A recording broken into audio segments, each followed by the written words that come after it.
Song കയറ്റി വിട്ട് കഴിഞ്ഞപ്പോഴത്തേക്കും വീഡിയോ അങ്ങ് കയറി അങ്ങ് പോയി. അതെങ്ങനെയാണെന്നുള്ളത് ഞാൻ ഈ വീഡിയോക്കകത്ത് കാണിക്കുന്നുണ്ട് കേട്ടോ. അവസാനം വീഡിയോയിലേക്ക് എല്ലാവർക്കും സ്വാഗതം. അപ്പോൾ ഇന്നത്തെ എൻ്റെ വീഡിയോ എന്ന് പറയുന്നത് നിങ്ങൾ തമ്മിലിൽ കണ്ടതുപോലെ തന്നെ എൻ്റെ വീഡിയോ, എൻ്റെ ഷോർട്ട് വീഡിയോ 1.6 മില്യൺ വ്യൂസ് ഇപ്പോൾ ആയിട്ടുണ്ട്. അപ്പോൾ അതെങ്ങനെയാണ് ആയതെന്നും അത് ഞാൻ ചെയ്ത കാര്യങ്ങൾ എന്താണെന്നും കുറച്ച് ടിപ്സിനെ കുറിച്ചും ഒക്കെയാണ് ഞാൻ പറയുന്നത് കേട്ടോ. 3-4 മാസമായി, അതൊരു 4-5 മാസമായിട്ടുള്ള കണ്ടിന്യൂസ് ആയിട്ട് ഞാൻ വീഡിയോസ് ഇടാൻ തുടങ്ങിയിട്ട്. അപ്പോൾ എനിക്ക് ഇതിൽ നിന്നും അപ്പം എൻ്റെ ഈ വീഡിയോ ഞാനിപ്പോൾ പറയാൻ വന്ന കാര്യം എന്താണെന്ന് വെച്ചാൽ ഏകദേശം ഒരു മാസത്തിന് മുമ്പ് ഞാൻ ഇട്ടൊരു വീഡിയോ, ഒരു മാസമായ ഒരു വീഡിയോ എൻ്റെ 1.6 മില്യൺ വ്യൂസ് പോയിട്ടുണ്ടായിരുന്നു. അതെന്ന് പറഞ്ഞാൽ എൻ്റെ യൂട്യൂബ് ചാനലിനകത്ത് ഞാൻ ഇടുന്ന വീഡിയോസ് എന്ന് പറഞ്ഞാൽ ഫുഡ് റിലേറ്റഡ് ആയിട്ടുള്ള കുക്കിംഗ് ചാനലാണ് കൂടുതലായിട്ട് ഇടാറുള്ളത്. അപ്പോൾ അതിനകത്ത് ഞാൻ നമ്മളിപ്പം ഷോർട്സ് ഇടുമ്പോഴേ നമുക്ക് കൂടുതൽ സബ്സ്ക്രൈബേഴ്സ് വരുന്നത്. ഷോർട്സ് ഇട്ട് കഴിഞ്ഞാലാണ് നമുക്ക് കൂടുതൽ സബ്സ്ക്രൈബേഴ്സ് വരുന്നത്. അതുപോലെ തന്നെ അപ്പോൾ ഞാൻ ഷോർട്സ് ഇടാൻ തുടങ്ങിയതിന് ശേഷം ഷോർട്സ് ഒരു ദിവസം തന്നെ ഞാൻ 2 ഷോർട്സ് ഇടാറുണ്ട്. അപ്പോൾ ഒരു ദിവസം ഞാൻ ഇന്നപോലെ ഒരു ഷോർട്സ് ഞാൻ ഇന്നത് ചെയ്യണമെന്ന് ഞാൻ മനസ്സിൽ തീരുമാനിച്ചു. അപ്പം ഞാൻ കുറേ യൂട്യൂബേഴ്സിൻ്റെ വീഡിയോസൊക്കെ എടുത്ത് നോക്കിയപ്പോഴത്തേക്കും അവരെല്ലാം പറയുന്നുണ്ട് ആദ്യത്തെ 3 സെക്കൻഡ് നമ്മൾ പിടിച്ചിരുത്തണം, പ്രേക്ഷകരെ പിടിച്ചിരുത്തണം എന്നുള്ളൊരു സംഭവം പറയുന്നുണ്ടായിരുന്നു. ഒരു രീതിയിൽ ഞാനൊന്ന് വീഡിയോ ചെയ്യാമെന്ന് നോക്കി. അപ്പം ആൾക്കാരെ പിടിച്ചിരുത്തണമെങ്കിൽ അപ്പം ഞാൻ ചിന്തിച്ചപ്പോഴത്തേക്കും ഒരു ചിക്കൻ്റെ വീഡിയോ റെഡിയാക്കാം എന്നിങ്ങനെ ഞാൻ ചിന്തിച്ചു.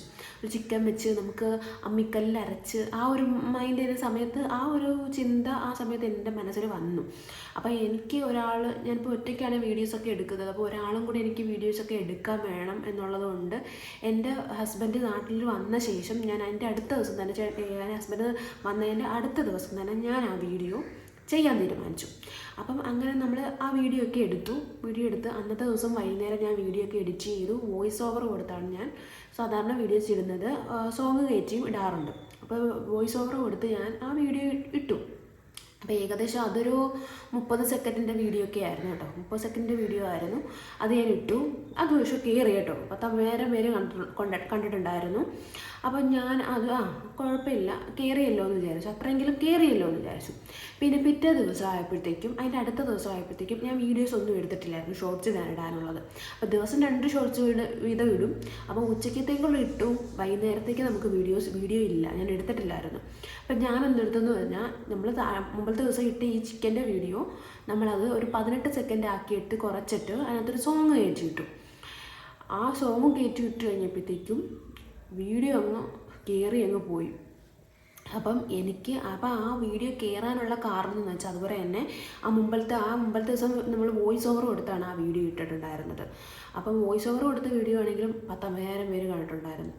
ഇപ്പം അത് ഏകദേശം 1 ലക്ഷം ആകാറായെന്ന് തോന്നുന്നു. അപ്പോൾ ആ വീഡിയോ നമ്മൾ അത്രയും കയറാൻ കാരണം എന്താണെന്ന് വെച്ചാൽ മുമ്പത്തെ ദിവസം ഞാൻ വോയിസ് ഓവർ കൊടുത്തിട്ടു, പിറ്റേ ദിവസം ഞാൻ സോങ് കൊടുത്തിട്ടു. എന്തോ ആണെങ്കിലും നമ്മൾ പ്രേക്ഷകരെ പിടിച്ചിരുത്താൻ പറ്റിയ എന്തെങ്കിലും, അതായത് ഇപ്പോൾ അത് കാണുന്ന വ്യക്തി, ഇപ്പം നമ്മളാണെങ്കിൽ തന്നെ സ്ക്രോൾ ചെയ്യുന്ന കൂട്ടത്തിൽ നമുക്കത് ഒരു അത്ഭുതം അല്ലെങ്കിൽ എന്തെങ്കിലും അയ്യോ ഇതെന്തോ ഈ ചെയ്യുന്നേ എന്നൊരു സംഭവം ഇല്ലേ, ആ ഒരു എക്സൈറ്റ്മെൻറ്റ് നമ്മുടെ ഇടുന്ന വീഡിയോയ്ക്കകത്തുണ്ടെങ്കിലാണ് നമ്മുടെ വീഡിയോ വൈറലാകുന്നത്. മിക്കലിലെടുത്ത് ചിക്കനെടുത്ത് വെച്ചിട്ട് ചതയ്ക്കാൻ നിന്ന് കഴിഞ്ഞാൽ ആർക്കായാലും കമൻറ്റ് ഇടാൻ തോന്നും. അപ്പം ഞാൻ അങ്ങനെ ഉദ്ദേശിച്ചുകൊണ്ട് തന്നെയാണ് ആ വീഡിയോ ഇട്ടതും. അതുപോലെ തന്നെ ആ വീഡിയോയ്ക്ക് കമൻറ്റ് ഒത്തിരി വന്നു, വീഡിയോ കയറിപ്പോയി 1 മില്യൺ കടന്നു. അപ്പോൾ അതാണ് നമ്മുടെ ഓരോ ഷോർട്സ് വീഡിയോയ്ക്കകത്തും വേണ്ട കാര്യം എന്ന് വെച്ചാൽ ആൾക്കാരെ നമ്മൾ പിടിച്ചിരുത്താൻ നോക്കുകയും ചെയ്യണം. അതുപോലെ തന്നെ അവർക്ക് കാണാനൊരു എക്സൈറ്റ്മെൻറ്റ് അല്ലെങ്കിൽ ആ ഒരു കമൻ്റ് ഇടാൻ, അവരെ എന്തെങ്കിലും പ്രതികരിപ്പിക്കാനുള്ള എന്തെങ്കിലും ഉണ്ടായിരിക്കണം അതിനകത്ത്. അപ്പോൾ ഞാനിപ്പോൾ പറഞ്ഞതാണ് ഉദാഹരണം. നമ്മുടെ അതിനകത്ത് ഇടിക്കാൻ നേരത്തുള്ള ഈ ചിക്കൻ്റെ വീഡിയോ, വൈറലായ വീഡിയോ ഞാൻ എടുത്ത് നോക്കാൻ കാരണം, ഇടാൻ കാരണം എന്ന് വെച്ചാൽ ഞാൻ YT സ്റ്റുഡിയോയിൽ ഒരു ദിവസം ഇങ്ങനെ കയറിയപ്പോഴത്തേക്കും അതിനകത്ത് ഞാൻ ഇത് കാണിച്ചു തരുന്നുണ്ട് കേട്ടോ. അപ്പം ഞാൻ ഈ കയറിയപ്പോഴത്തേക്കും അതിനകത്ത് നമുക്ക് തന്നെ കാണിച്ചു തരുന്നുണ്ട്, യൂട്യൂബ് തന്നെ നമുക്ക് കാണിച്ചു തരുന്നുണ്ട് ഇങ്ങനത്തെ വീഡിയോസ്, ലോങ് വീഡിയോസ് ആകട്ടെ ഷോർട്ട് വീഡിയോസ് ആകട്ടെ ഏത് തരത്തിലുള്ള വീഡിയോസ് നിങ്ങൾ ഇടണം എന്നുള്ളത് യൂട്യൂബ് തന്നെ കാണിച്ചു തരുന്നുണ്ട്. അപ്പോൾ അത് ഞാൻ കയറി നോക്കി, അങ്ങനെ നോക്കിയപ്പോഴാണ് ഇങ്ങനെ കണ്ടത്, ഇങ്ങനത്തെ വീഡിയോസ് ഇടണമെന്നുള്ളത് കാണിച്ചു തന്നത്. ഞാൻ അങ്ങനത്തെ വീഡിയോസ് ഇടാൻ തുടങ്ങിയത്, ഇട്ടപ്പോഴത്തേക്കും വീഡിയോസ് കയറാം. അതാണ് ആ വീഡിയോ കയറാനും കാരണം കേട്ടോ. ഒന്നാമത്തെ കാര്യം നമ്മൾ പിടിച്ചിരുത്താനുള്ളൊരു കണ്ടന്റ് ഉണ്ടായിരിക്കണം. പിന്നെ നമ്മൾ യൂട്യൂബ് പറഞ്ഞു തരുന്ന ആ ഒരു രീതിയിൽ നമ്മൾ ഫോളോ ചെയ്ത് പോകണം. അതാണ് നമ്മുടെ വീഡിയോസ് കയറാൻ നമ്മളെ സഹായിക്കുന്ന ഒരു ഘടകം എന്ന് പറയുന്നത്. അപ്പം അതെങ്ങനെയാണെന്നുള്ളത് ഞാൻ ഈ വീഡിയോക്കകത്ത് കാണിക്കുന്നുണ്ട് കേട്ടോ. അവസാനം ആദ്യമൊക്കെ എൻ്റെ 10, 20, 30, 40 കൂടിപ്പോയാൽ 100 അത്രയും കിടന്നതൊക്കെ ആയിരുന്നു. ഇപ്പം 1K ഒക്കെ പോകാൻ തുടങ്ങി. കാരണം എന്ന് വെച്ചാൽ നമ്മൾ കണ്ടിന്യൂസ് വീഡിയോസ് ഇടാത്തതുകൊണ്ടാണ് കേട്ടോ നമ്മുടെ വീഡിയോസ് കയറാത്തത്. അപ്പം കണ്ടിന്യൂസ് ആയിട്ട് വീഡിയോസ് ഇട്ട് തുടങ്ങിക്കഴിഞ്ഞാൽ, അതുപോലെ തന്നെ യൂട്യൂബ് പറയുന്ന കണ്ടന്റുകൾ ഇട്ട് കഴിഞ്ഞാൽ, യൂട്യൂബ് പറയുന്ന കുറേ പേരുടെ സജഷന് നമ്മുടെ ആ സ്റ്റുഡിയോയ്ക്കകത്ത് തന്നെ ഞാൻ പറയുന്നതിനകത്ത് തന്നെ കുറേ പേരുടെ വീഡിയോസ് കാണിക്കും. അപ്പോൾ ആ ഒരു രീതിയിലുള്ള വീഡിയോസ് നമ്മൾ ചെയ്ത് കഴിഞ്ഞാൽ നമ്മുടെ വീഡിയോ കയറ്റും. യൂട്യൂബ് കുറേ പേരിലേക്ക് സജസ്റ്റ് ചെയ്യും. അങ്ങനെ കുറേ പേര് ക്ലിക്ക് ചെയ്യും, കാണും വീഡിയോസ്, നമുക്ക് വ്യൂസ് കൂടും. അപ്പോൾ അങ്ങനെയാണ് നമ്മുടെ വ്യൂസ് കൂടുന്നതും. അല്ലാതെ നമ്മളിപ്പോൾ എന്തൊക്കെ ചെയ്തെന്ന് പറഞ്ഞാലും നമ്മൾ യൂട്യൂബ് പറയുന്ന കാര്യങ്ങളും കുറച്ച് ഫോളോ ചെയ്യണം. അതാണ് സത്യസന്ധമായൊരു അത് അങ്ങനെ തന്നെ നമ്മൾ ചെയ്യണം. അല്ലാതെ അവർ പറയാത്ത കണ്ടന്റ് നമ്മൾ ഇട്ട് കഴിഞ്ഞാൽ നമ്മുടെ വീഡിയോസ് കയറത്തില്ല. അപ്പോൾ ഞാൻ ഈ വീഡിയോ ഇന്ന് ചെയ്യുന്നത് എന്താണെന്ന് വെച്ചാൽ, ഈ പേരുണ്ട് എന്നെ പോലെ വീഡിയോസ് ചെയ്യുന്ന ഒരുപാട് പേരുണ്ട്, അവർക്കും കൂടെ ഹെൽപ്പ് ആവുമെന്ന് വിചാരിച്ചിട്ടാണ് ഞാൻ ഈ വീഡിയോ ചെയ്യുന്നത് കേട്ടോ. അപ്പം നമ്മുടെ വീഡിയോസൊക്കെ കയറാൻ നമ്മൾ ഏത് തരത്തിലുള്ള വീഡിയോസ് ഇടണമെന്ന് യൂട്യൂബ് തന്നെ നമുക്ക് പറഞ്ഞു തരുന്നുണ്ട്. അതിന് വേണ്ടിയിട്ട് യൂട്യൂബ് സ്റ്റുഡിയോ എടുക്കുക. അതിനകത്ത് ഓഡിയൻസ് എന്ന് പറയുന്ന ആ ഒരു ക്ലിക്ക് ബട്ടണിൽ പിടിച്ച് നിൽക്കുക. അപ്പോഴത്തേക്കും നമുക്ക് താഴോട്ട് സ്ക്രോൾ ചെയ്യുമ്പോഴത്തേക്കും ഈ ഒരു സംഭവം വരും. അതിനകത്ത് വ്യൂസ് എന്ന് പറഞ്ഞ സംഭവത്തിനകത്ത് പിടിച്ച് ക്ലിക്ക് ചെയ്യുക. അപ്പോൾ അതിനകത്ത് ക്ലിക്ക് ചെയ്യുമ്പോഴത്തേക്കും നമുക്ക് കുറേ ഇങ്ങനെ വരും. അപ്പോൾ അതിനകത്ത് ഓൾ മാറ്റി വീഡിയോസ് ആക്കുമ്പോഴത്തേക്കും അതിനകത്ത് വരുന്ന ആ വീഡിയോസൊക്കെ കണ്ടോ. അപ്പം നമ്മളെപ്പോലെ വീഡിയോസ് ചെയ്യുന്ന, നമ്മൾ ഇങ്ങനെയുള്ള വീഡിയോസ് ചെയ്ത് കഴിഞ്ഞാൽ നമ്മുടെ വീഡിയോസ് നന്നായിട്ട് കയറുമെന്നാണ് യൂട്യൂബ് പറയുന്നത്. ഇതുപോലുള്ള വീഡിയോസ് തംബ്നെയിൽ കൊടുത്ത് നമ്മൾ ഇട്ട് കഴിഞ്ഞാൽ നമ്മുടെ വീഡിയോസ് കയറും. അതുപോലെ തന്നെ ഷോർട്സിൻ്റെ ഭാഗത്ത് ക്ലിക്ക് ചെയ്യുമ്പോഴത്തേക്കും ഇതുപോലുള്ള ഷോർട്സുകൾ ക്രിയേറ്റ് ചെയ്ത് ഇട്ട് നോക്കൂ എന്ന് പറയുന്നുണ്ട്. ഇതാണ് യൂട്യൂബ് പറയുന്നത്. ഇങ്ങനത്തെ വീഡിയോസിനകത്ത് ക്ലിക്ക് ചെയ്താലും ഷോർട്സിനകത്ത് ക്ലിക്ക് ചെയ്താലും നമുക്ക് ഏത് രീതിയിലുള്ള വീഡിയോസും ഷോർട്സും ഇടണമെന്നും ഇതിനകത്ത് പറയുന്നുണ്ട്. അപ്പോൾ ഈ രീതിയിലാണ് ഞാൻ അന്ന് വീഡിയോ ചെയ്തത്. അന്ന് ഞാൻ ഷോർട്സ് ഇടാൻ തുടങ്ങിയത് ഈ രീതിയിലായിരുന്നു. അതുപോലെ തന്നെ വീഡിയോസ് ഇടാൻ തുടങ്ങിയതും ഈ രീതിയിൽ തന്നെ ആയിരുന്നു കേട്ടോ. ഇപ്പം ഞാൻ വീഡിയോസ് ഇടാൻ തുടങ്ങുന്നത് ഈ രീതിയിലാണ്. ഷോർട്സ് അന്ന് ഇട്ട് നോക്കിയതും ആ രീതിയിൽ ഇട്ട് നോക്കിയപ്പോഴാണ് എൻ്റെ വീഡിയോ വൈറലായത്.